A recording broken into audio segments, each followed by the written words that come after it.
A good cinema experience for me. Well, a lot of people will say that they didn't like that movie or this movie because it was depressing.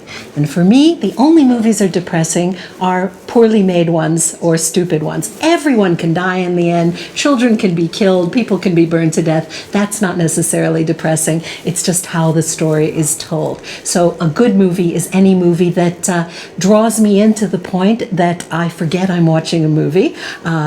Sometimes I don't forget I'm watching a movie, but I still feel connected to the characters on the screen. I may recognize the actors. I may know perfectly well that they're real people and they're just acting, and yet for the time that I am looking at the screen, I forget that and I believe that they are who they are presenting themselves to be.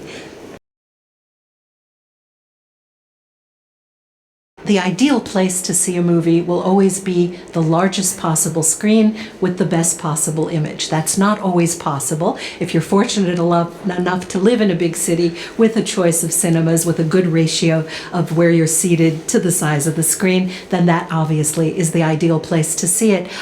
Maybe it's not showing at a time when you can go. Maybe you have young children at home. Maybe you work weird hours.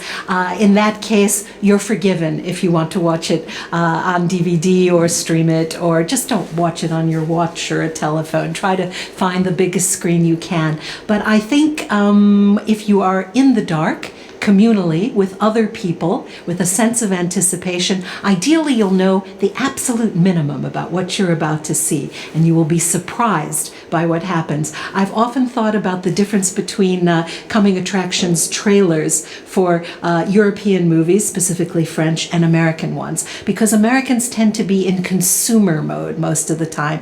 We want to know, what are you trying to sell me? I want to know what kind of movie this is. But a French trailer for a movie, you can watch it half a dozen times and still not know what the movie's about. It remains a little mysterious, a little enticing in ways you're not sure about. I think most Europeans, if they spend money on a movie and they don't love it or don't even like it, they think, okay, that wasn't a big deal. But Americans will be, hey, I spent $15 and I did not get a good experience. I'm not going to go back to the movies for years there. And so if it's part of your life, if you are in the habit of going to see motion pictures in movie theaters on a regular basis, then there's a little bit of ebb and flow, and it's not the end of the world if you hated it, and if you loved it, it reminds you why you're going to go and do this again.